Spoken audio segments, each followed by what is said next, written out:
Today on the DSLR Video Shooter podcast, we're going to look at 4 different tripods from B&H Video. One's ranging all the way from $60 up to just shy of $200. So these are very affordable, and we're going to take a look at each one of these, look at the pros and cons, and really try to find a good solution for support for our DSLRs.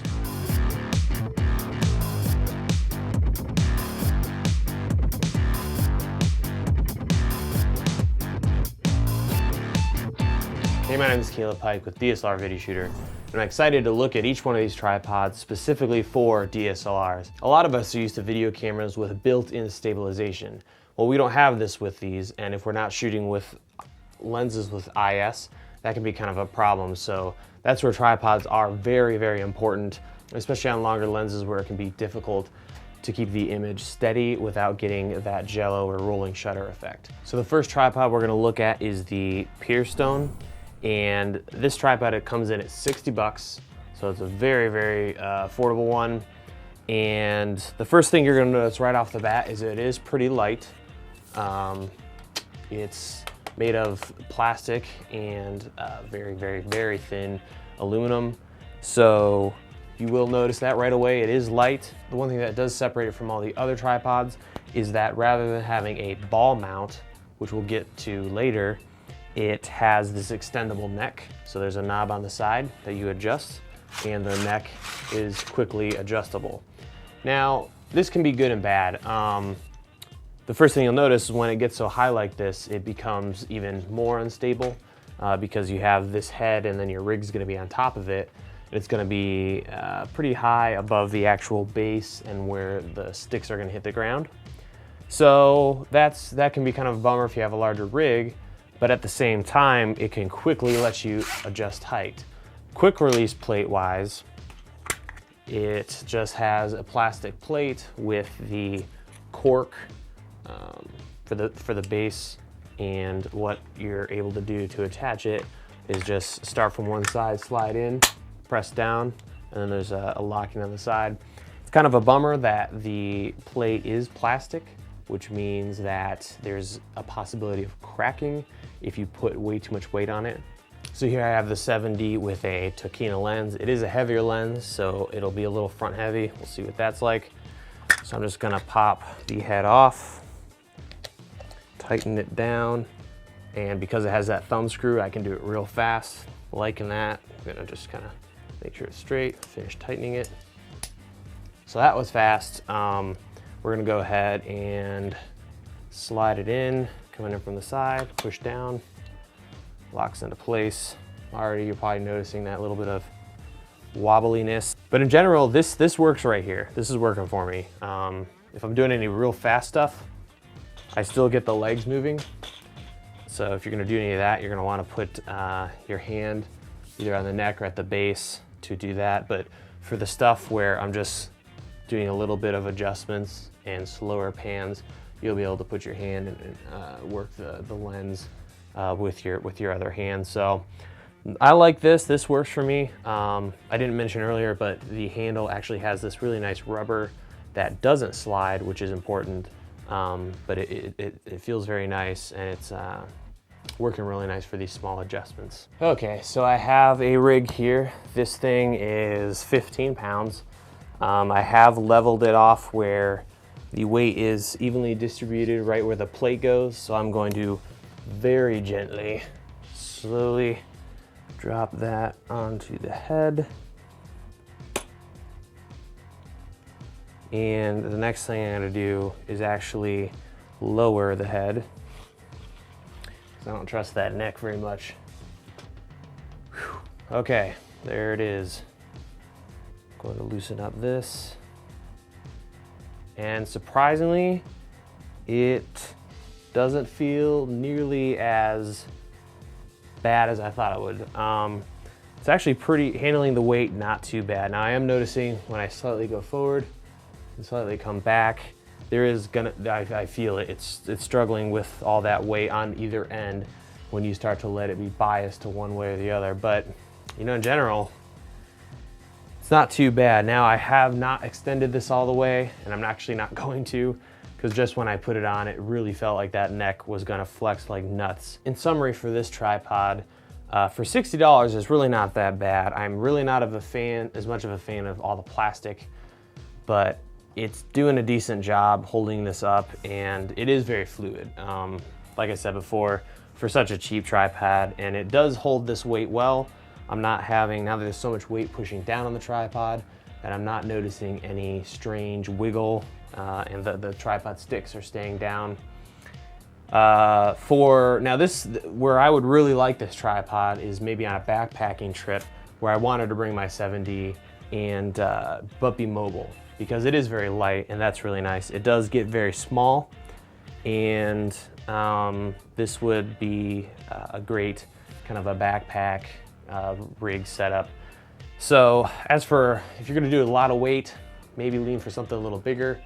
And this is the perfect tripod if you're someone getting started. If you don't have a lot of funds, maybe you already have a T2i and the Canon 50mm. This tripod would really go nicely with that kind of setup. Get you started, nice and smooth, light, portable, and you can still use it for photography without having to lug around a big old honking tripod. All in all, decent little tripod. Was actually kind of surprised with how well it's handling such a large rig. And let's go ahead and look at the next one. The next tripod is the Bestcore. It does have a kit with a bag at B&H. We'll put a link to that in the show notes. Already you're gonna notice a lot of differences. First of all, the size, there's no neck, so we have a bowl, and the legs completely operate differently, and you're on a fixed height when it comes to the actual neck. And the plate is made differently, as well as the handle. So we're gonna go ahead and start from the top, work our way down. Let's start with the plate. First thing I noticed was how difficult it was to get the plate off.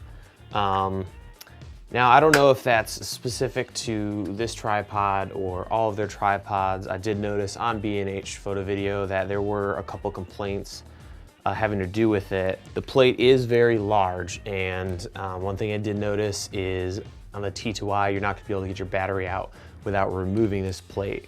And on the 7D, it is a little different. You can get to your battery. So that's something to keep in mind if you're a T2i user, that you may need to remove the plate. For the handle, you're given one handle side. You're not given an option to add a handle on the other side, which we didn't mention in the last one, but it was such a cheap tripod that you really don't expect more than that. But this one, you know, it would be nice if there was another handle option on it. There isn't, but that's okay. You will notice this doesn't have the neck like the other one, but it does have that ball or bowl, which is really nice because let's say, you know, you're adjusting your leg height and you want to move it. You don't have to perfectly measure and get the legs all at the same height. You can just generally get it in the height you want and then correct with the ball using your bubble. So you just get it in there, lock it down, and that's done with a handle down there. Now the legs. The legs are metal. The attachments to change height are plastic. When it comes to actually adjusting the height of your tripod leg, you're given these. These are kind of cool. They're actual little tabs you just pull up, and then the whole tripod begins to collapse. So it's very easy, quick to access and close. But the problem with these is when you actually open these or start to collapse the legs, and I close this right here, you'll notice I can't attach anything right here on either side because there needs to be access for this to telescope up.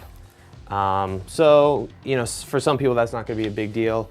I kind of don't like that because I can't use clamps on this or what have you, or cable ties or anything. So that can be a little inhibiting. But again, that kind of depends on what you're gonna be using a tripod for. We're gonna take our 7D, same lens we've got on here, the Takina, and I'm gonna attach that. Keep it straight and make sure I'm roughly aligned. Real easy to get on, real fast because it has that thumb plate. I'm gonna just angle it forward, drop it in, it locks. And I have it unlocked all the way. I wanna see how it responds to just the camera on there. And right now you can tell it's not tilting forward like on the first tripod we looked at. it is staying level, and I think that's because of the tension balancer is in there. So let's see what happens if we just tilt it all the way down and let go. It's just kind of hanging out. Let's try going all the way back. It is starting to go forward. So there you see it doing its auto thing. I think part of it is it works best going back as opposed to forward because of the lens weight. Like it's not wanting to come back. But it is, with this light setup, it's pretty much anywhere I put it, it's just gonna stay there unless I pull it back. And then it starts to tilt forward again.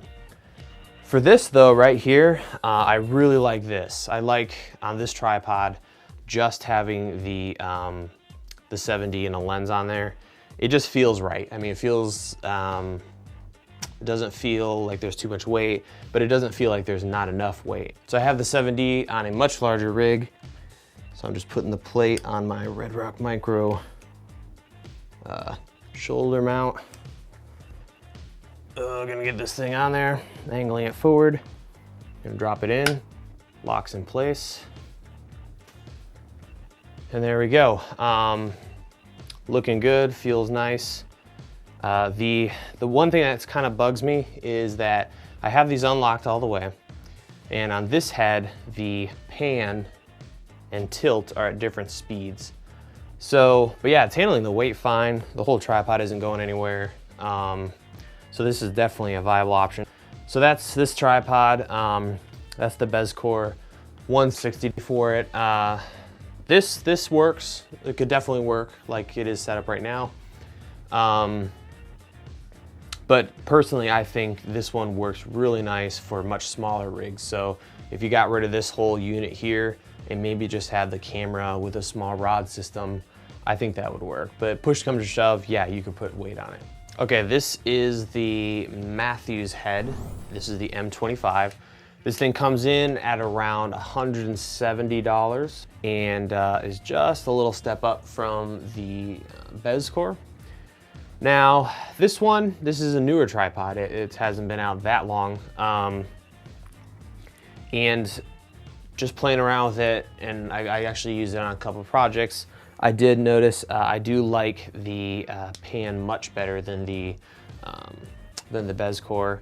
And it also has the balance going on there on either side, the tilt control. Also has the ball, so I can loosen that up and get it perfectly balanced. There is a ball bubble level on the back. And the lock for the pan is just the same as the Bestcore, it's on the side. But the one for the tilt is up front, and I kind of like it up there. When you lock it, it protrudes, and so when you come to your camera after lunch break, you can just close it off, and when it's smooth, you know that it's unlocked. The other thing that's cool about this head is they leave an option for a second handle. So there's teeth here ready to go if you order a second set. The thing that really makes this tripod unique is the plate. Now this plate, there's some things I like and there's some things I don't like. So let's go ahead and pop it off. I'm gonna loosen this up here to control the lock on. There's this dial here that you can tighten down and lock it. And one thing you'll notice when you take it off is you'll see these tracks running on the one side of the plate. And what that is on the top of this tripod, there's actually a little track. And you'll notice it turns when you spin this little thumb wheel here. What that is when you put your plate on, make sure it's loose, you can actually control the plate's position with this knob. All right, now that's cool. You know, I like that. That's kind of nifty. But you can lock it down with this second wheel. But what kind of bugs me is, first of all, it's a little more difficult to operate when you put a lot of weight on it. Secondly, when you actually take the plate off, I've taken the plate off, put it on my camera, get it all ready, come back, okay, we've got 30 seconds before camera rolls, get ready to throw my plate on, and I figure out that I put it on backward because you have to have that track thread on the correct side with the wheel here or else it just won't go on. So that's a real pain if you have to take it back off, turn it around, especially with this plate, because you have absolutely no way to tighten it on without a screwdriver. You just can't get in there. There's no way to access it with your fingers. So that really sucks, in my opinion, because you're gonna have to have a screwdriver to loosen it and swap it around. It's gonna take more time. And then to get it on, you gotta make sure you get it on the right side, which often, I forget. So I gotta look at my plate, look at my tripod and the rig, make sure I have it perfect before I put it on.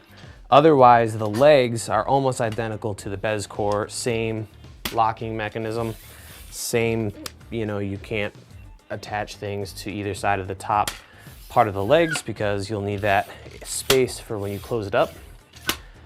This does come with a kit that you're able to have a bag with it. Nice bag like that, that's nice. So let's go ahead and put the camera on here and see what it looks like. Okay, so I have the plate and I'm gonna try to attach it here. Now, I would not suggest doing this like I am, where I'm over a concrete floor with my camera. Gotta get my screwdriver out to tighten it down because there's no way to get in there. And even if you could, you couldn't get it tight because they're blocking off access to the screw. The other thing I should mention about this plate is it's a very long plate. Great if you have a camcorder, not so great if you're working with HDSLRs, because now I've got this giant piece overhanging, even right now, on both ends. So if I need to access my, like this lens, I have a manual aperture. It's kind of hard to get in there with this plate sticking out. Got it on there finally. We're gonna slide it in. There it is. And I'm gonna go ahead and lock it down. I'm noticing I'm getting real close to not being able to lock it down because the actual lock is just clearing my 7D, which means it's a little harder to access, especially with this big knob for the handle right there. So otherwise, yeah, it kind of has that, like the Bestcore, a similar feel. Feels awesome with just the camera on there. Okay, so I have the plate on the rig. I didn't even try to put it on while I was shooting or recording this, just because there's no way I would be able to hold the plate, the rig, and a screwdriver all at the same time to put it on. Something else I noticed while I was just doing this is I have the Red Rock Micro shoulder mount, and what you'll see is I'm mounting all of these plates to the base of the shoulder pad, which is kind of cool. Red Rock offers a way to attach that. With this huge long plate, it's digging into my shoulder, so I would have to mount it farther forward. But if I do that, now I'm trying to put the center all the way out there and I've got all this weight in the back. So that's where slightly shorter plates are nice. And I gotta see how I can get this thing on there. I didn't even think about it, but I actually did get it on correctly this time with that track. There we go, we're on, lock it down. There we go. Yeah, I mean, very similar to the Bestcore, and there's that. So I wouldn't think it's that much different. I'm gonna try to use that little plate here and just see how that track works with all this weight. I'm gonna be careful with the whole rig though. So you can see that probably. I am adjusting forward and aft how it's moving. Yeah, I mean, it's there and it does its thing, but you could just do that with like a Manfrotto style plate. Just unlock it and slide the plate forward. So that's that. That's the Matthews head. Thoughts on it? I think if you're gonna get this level when it comes to price, I would almost go with the Bestcore. You're gonna save a little bit of money, but you're also going to get rid of this obnoxious plate system. If you have your own plate system that you're putting on top of this, wouldn't be a problem. But I just can't stand that plate, the way it works, the size of it, and it just seems kind of obnoxious to have the plate in a certain direction, only able to attach it from the rear of the tripod head. So that's the Matthews. The Davis and Sanford head is next. Really excited about that one, so let's go ahead and prep for that. And then we have the Davis and Sanford tripod. This is the FM 18-2 fluid head. This sucker comes in at just under $190. It's like $189. It is the most expensive out of the 4 tripods that we're looking at today. But to tell you the truth, I was blown out of the water at how great this thing is. By far the favorite. Yes, it's the most expensive, but it's only $20 or $30 more than the Bestcore or the Matthews, and well worth your money if you ask me. You know, I've worked with massive heads from Vinton, a $5,000 Vision 1, and several of Manfrotto's tripods, the 501, 503. And this is, I'm very impressed. For under $200, this thing is pretty great. So we're gonna go ahead and just start from the top, work our way down. Let's start with the plate. And big fan of this plate. It's kind of the best of both worlds. We talked about some of the cheaper tripods have a thumb screw, but you're not able to use a screwdriver. And then the Matthews had only a screw port, but you couldn't access it to actually turn it. This plate is kind of the best of both. It has a flat head, so you can access it with a screwdriver and really get it nice and snug, which you want to on bigger rigs, really make sure that's secure. But it also has grips on the side, so you can use your thumb and forefinger and tighten that down and get it started. And that's really what's awesome, is on the Matthews, drove me crazy. You couldn't even get it started with your hand. You had to get a screwdriver and get it in that little mounting point and screw it in. Whereas this one, you can get it started, get it pretty snug, whip out your quarter or your screwdriver and tighten it down the rest of the way. Like it a lot. The other thing is it's not terribly long. It's not gonna take a whole lot of room on either side. So we do like that. The other thing is you can mount it from either the front, like so, or the back. So that's cool, really like that. Like the Matthews, you're able to adjust forward or aft with your whole rig, but you don't have that obnoxious tracking system. To lock it into place, we have just a simple thumb tightener here. And what's really cool about this is, yeah, the one thing that is kind of a pain is when I put the whole rig on here, or just the camera, that little thumb can get in the way. But what's awesome is it has this ratchet. You're able to tighten down, and if it's pointing up and hitting your camera, you can just pull it out, twist, release, and then you can continue tightening without having the problem. The smoothness on this thing is gorgeous, and it is also balanced so that the pan is just as smooth as the tilt. So that's really nice. To lock the head in place, there's this sucker, and this was really well thought out. The O'Connor has this style of a locking mechanism where instead of having a tiny little screw or thumb tab that you're using to tighten it down, all you have to do is, if you're operating, just reach down and pull that, and you know you're good to go. It's big, and it also has that ratchet on. And the other thing that's really awesome is they give you 2 handles, and these are beast handles. I do like that a lot, that you can get them nice and low, really nice. And again, we have a bowl. But what's unique about this one, as opposed to the other ones had a smaller screw that you could access. This sucker has a massive handle in the base, and it actually has grips on it, so it's textured so that you can quickly grab it. This is awesome. The other ones, they work, they do. You can access it and tighten it. This thing gives you so much more leverage, and you can control the entire head with just that. When you get it where you want it, you have this huge handle to tighten down. The head is made up of completely metal and this crazy thick, I don't know what it is, some kind of a plastic that has this anodized or sprayed on material, but it feels indestructible. I'm a real big fan of that. And let's go ahead and look at the legs then. Same style with the tri-point in the middle, so you can quickly access it, set things on it. A lot of the time I'll hang my headphones on that if I'm doing audio as well. So, and these are monster legs. This is a much larger tripod system.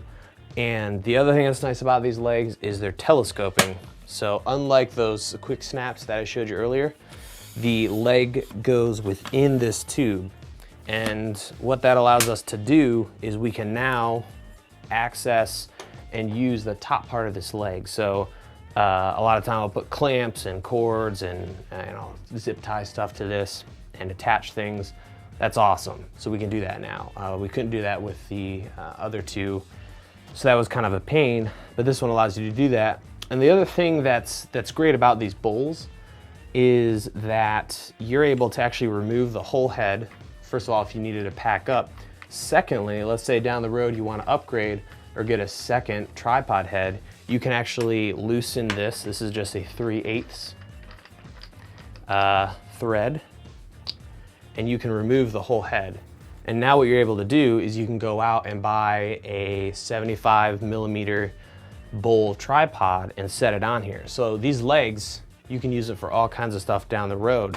That's good to know. Let's say you want to move up to a couple $1,000s and buy a really nice Manfrotto or a Miller head. You could do that and still use these legs. Okay, so I've got my camera, took the plate off, and I'm going to attach it. Now what's great is I can actually get it fitted and started fairly snug. I'm just gonna follow up with a screwdriver, just a double half turn to make sure that sucker is down tight. You can see not a lot of space there, so we're able to keep it nice and short. And of course, as with the rest, we have the taquina on here. It is a little front heavy, so we're just gonna slide it back a little bit. And this feels awesome, works fine. It doesn't have maybe as much feedback with such a small camera because it is able to hold up to 18 pounds. So there's that. We like that a lot. Works just fine. So next thing we're gonna do is just throw on the rig with the camera and see how it handles more weight. Okay, so I have the 7D on the rig. And what's nice with this plate, again, like we mentioned earlier, was that you can start it, then whip out a quarter or a screwdriver, half a turn, snug it down, and I can do this whole thing and bring it from the front or the back. Lock it into place. So there it is. I mean, it feels just fine. It can definitely take this weight.